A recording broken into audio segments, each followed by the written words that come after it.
So in this video, we'll talk about what you should be doing in that first year of college.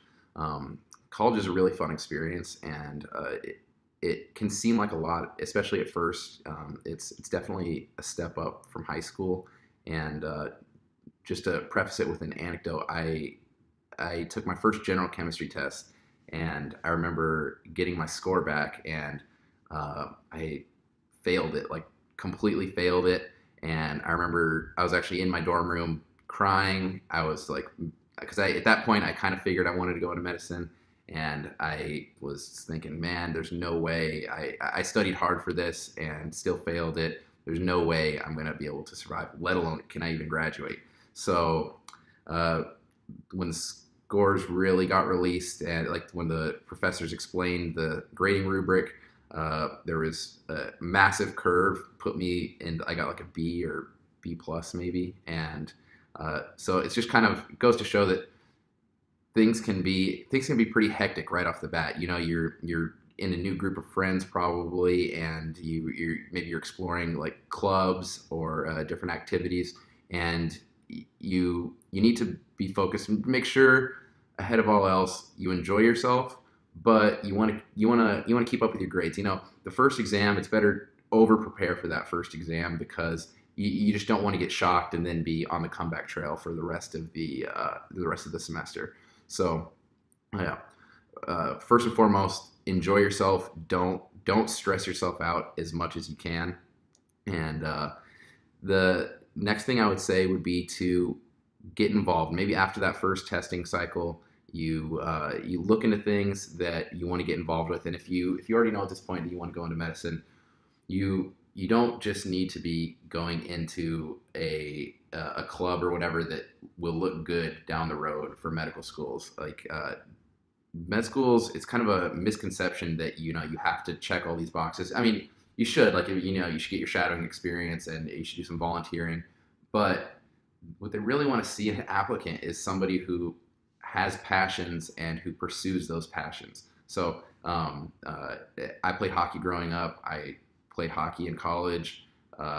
So that was something that they like to see, that I continued to pursue this passion.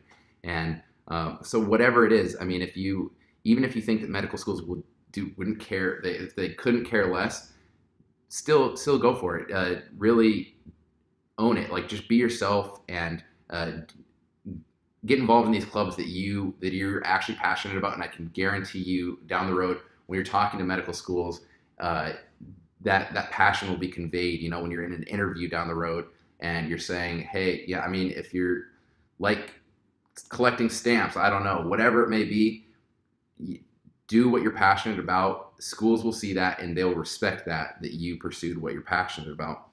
And then another thing, in that first year, it's not necessary. You don't need to be getting involved in labs right off the bat, but this is definitely a good time. You know, if you intend to publish down the road in medical school, you know, or in undergrad, it takes a little while to do something like that. You know, you need to get a pretty firm base of knowledge before you can pursue any publications. So this is where I'd really be looking into some of the labs, some of the research going on campus, reaching out to those people. You'll probably have to interview, and so if you get an interview to one of these labs, especially if it's something that you're really excited about, you know, read their papers ahead of time.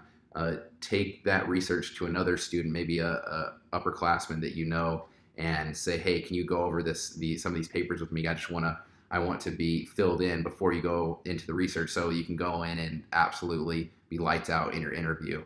And that as well conveys your passion if you go in and you know your stuff when you're interviewing for some of these research positions, because they can be fairly competitive. So, you know, those are just some things to think about ahead of time if you're going into that first year, or if you're in your first year. So just in summary, just enjoy yourself, try to do well in school, and do what you're passionate about. All right. And so next time we'll talk about sophomore year, and you know, what should you be doing, because sophomore year we're going to really start getting into we got applications coming up maybe in a year and a half after that. So that's what we'll be looking into next time. All right, see you then.